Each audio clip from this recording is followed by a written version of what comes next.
శ్రీమాతే నమః. అక్రమంగా మన భారతదేశంలోకి చొచ్చుకు వచ్చిన రోహింగ్యాల పిల్లలకి ఢిల్లీ పబ్లిక్ స్కూల్లో ప్రవేశాలు ఉచితంగా కల్పించాలని చెప్పి కోర్టు తీర్పిచ్చింది. అప్పుడు మీరు వెంటనే అంటారు, నరేంద్ర మోడీ గారు ఏం చేస్తున్నారండి? ఆయన అలా చూస్తూ కూర్చున్నారా? అక్రమంగా వలస వచ్చి మన దేశంలో కూర్చుంటే వాళ్ళ పిల్లలకి ఉచితంగా ఎలా శిక్షణ ఇప్పిస్తారండి అని అడుగుతారు.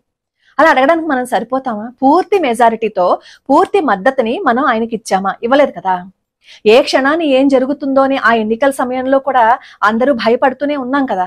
అసలు ఆ సిచ్యువేషన్స్ ఎలా ఉన్నాయో చెప్పండి. ఆ ఎలక్షన్ సమయంలో పూర్తి మెజారిటీ ఇచ్చుంటే నిజంగా ఆయన చాలా చేసి ఉండేవారు. అసలు పూర్తి మెజారిటీ లేకపోయినా ఎన్నో అద్భుతమైన పనులు చేస్తున్నారు. హిందువులకి సపోర్ట్ గా మన ధర్మం నిలబడాలని ఎవరికి ఏ ఇబ్బంది లేకుండా ఆయన అన్ని చేస్తున్నారు. మనం పూర్తి మెజారిటీ ఇవ్వలేదు, పూర్తి మద్దతు ఇవ్వలేదు, ఇవ్వకుండా ఆయన ఏం చేస్తున్నారు అని అనడానికి మనం సరిపోం కదా. మనం నిజంగానే పూర్తి మెజారిటీ ఇచ్చిన తర్వాత కూడా ఆయన ఏం చేస్తున్నారండి అని అడిగితే అప్పుడు మనకి హక్కు ఉంటుంది. కాబట్టి ఈ అక్రమంగా ఎవరైతే వచ్చారో, ఇంకెక్కడైనా ఏదైనా సంఘటన జరిగితే నరేంద్ర మోడీ గారు ఏం చేస్తున్నారండి అని అడగడానికి మనం సరిపోం. సరే, ఇలాంటి సిచ్యువేషన్స్ ఎన్ని మనం ఫేస్ చేసామో, ఫేస్ చేస్తూనే ఉన్నాము, ఇంకా ఫేస్ చేయబోతాం కూడా. మొన్న కూడా ఈ వినాయక చవితి పండగ వచ్చినప్పుడు పరాయి వాళ్ళ ప్రార్థనా స్థలాలకి 100 మీటర్ల దూరం లోపు ఎటువంటి పాటలు, ఎటువంటి శబ్దాలు హిందువులు పెట్టుకోకూడదని చెప్పి ఆర్డర్స్ పాస్ చేశారు కదా. అఫ్ కోర్స్ కోర్టు తర్వాత హిందువులకి అనుకూలంగానే తీర్పిచ్చింది అనుకోండి. అసలు వాళ్ళు పాటలు పాడుకోకూడదు, వాళ్ళేమో ఊరేగింపులు చేసుకోకూడదు, ఒకవేళ ఏవైనా చేసుకుంటే ముందస్తు ఈ పర్మిషన్స్ తెచ్చుకోవాలి. అలాగే నిన్న కాక మొన్న 5వ తారీఖున కాకినాడలో పాలస్తీనా జెండాలు, పాకిస్తాన్ జెండాలు ఎగరేసుకుంటూ వెళ్ళారు. ఎందుకు ఎగరేశారు అంటే ఎవరికో ఏదో మద్దతు తెలుపుదాం అని అన్నారు. అంటే భారతదేశంలో ఉంటారు, పరాయి దేశంలో వాళ్ళకి మద్దతు ఇస్తారు. ఇప్పుడు ఇదంతా నేను ఎందుకు చెప్తున్నాను అంటే, హిందువులకి ప్రాణప్రదమైన తిరుపతిలో తబ్లిగ్ ఇస్తేమా అని ఆ సంస్థ, ఈ సంస్థని ఇస్లాం దేశమైన సౌదీ అరేబియాలోనే నిషేధించారట.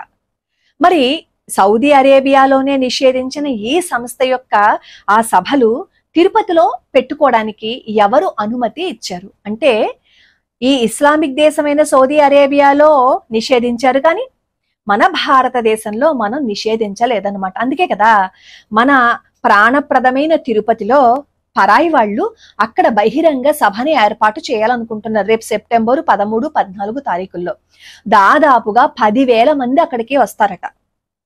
మనకి చూస్తేనేమో దసరా దగ్గర పడింది, బ్రహ్మోత్సవాలు జరుగుతూ ఉంటాయి. ఇలాంటి సమయాలలో హిందువులకి పవిత్ర క్షేత్రమైన తిరుపతిలో ఇలాంటి సభ పెట్టుకోవడానికి అనుమతి ఎందుకు ఇచ్చారు? అందులోనూ ఆ సంస్థ మీద నిషేధాలు ఉన్నాయి అని చెప్పి చెప్తున్నప్పుడు ఎందుకు ఇచ్చారు? ఎవరు లోకువా? హిందువులా లోకువా? ఇప్పుడు అక్కడ ఆ సభ జరిగితే వాళ్ళు ఎటువంటి నిర్ణయాలు తీసుకుంటారు అనేది ఎవరికీ తెలియదు. ఈ సంస్థ గురించి ఇదివరకు చాలా ఆరోపణలు వచ్చాయి. ఆరోపణలో నిజమో నాకు తెలియదు, కానీ ఈ సంస్థ గురించి నేను సెర్చ్ చేస్తున్నప్పుడు నాకు తెలిసిన విషయం ఏంటంటే, ఈ సంస్థ వాళ్ళు వాళ్ళ మతాన్ని ప్రచారం చేసుకోవటం మాత్రమే కాదు, మత మార్పిడులు కూడా చేస్తున్నారు అని. మత మార్పిడులు చేసేందుకు వీళ్ళు ప్రయత్నిస్తున్న ఆ సంస్థని ఎందుకు తిరుపతిలో జరుపుకోవటానికి ఆ సభకి అనుమతి ఇచ్చారు? అనుమతి లేకుండా అయితే వాళ్ళు జరుపుకోరు కదా. జరుపుకుంటున్నారు అంటే మన వాళ్ళు అనుమతి ఇచ్చారు. హిందువులంటే అది లోకువ. ఇప్పుడు తిరుపతికి ప్రమాదమా? ఎక్కడ ప్రమాదం జరగబోతోంది? ఏ ప్రమాదం ముంచుకు రాబోతోంది? ఒక్కొక్కటి చూస్తుంటే భయం అనేది వేయటం లేదా హిందువులకి? మనం నిద్ర నటిస్తూ అలాగే ఉందామా? నిద్రలోనే ఇంకా అలాగే పోతాం. నిద్ర నటిస్తూ ఉంటే కనీసం కొంచెమైనా మనకి చైతన్యం అనేది రాదా? తిరుపతిలో ఎందుకు ఆ సభకి అనుమతి ఇవ్వాలి అని మన హిందువులందరం ముక్త కంఠంతో ఎందుకు అడగటం లేదు? అడగాలి కదా. చీటికి మాటికి ప్రతి చిన్న విషయానికి మనం అరుస్తాం కదా. అలాంటిది పరాయి మతస్థులు మన తిరుపతిలో ఆ బహిరంగ సభని ఎందుకు జరుపుకోవాలని మనం ఎందుకు అడగలేకపోతున్నాం? ఆలోచించండి. ఇలా ప్రతి దానికి ఊరుకుంటే రేపన్న రోజు మన పరిస్థితి ఒక క్వశ్చన్ మార్క్ అయిపోతుంది. ఎక్కడ ఉండాలి అనే పరిస్థితి ఎదురవుతుంది. ఆస్ట్రేలియా నుంచి ఈ భారతీయుల్ని పొమ్మంటున్నారు. అమెరికా సంగతి తెలిసిందే. ఒక్కొక్క దేశంలోనూ ఉన్న భారతీయుల్ని బయటికి గెంటేసి ఈ భారతదేశంలో ఉన్న హిందువులను కూడా బయటికి గెంటేస్తే హిందువుల పరిస్థితి ఏంటి? నేనేం చెప్పక్కర్లేదు కదా.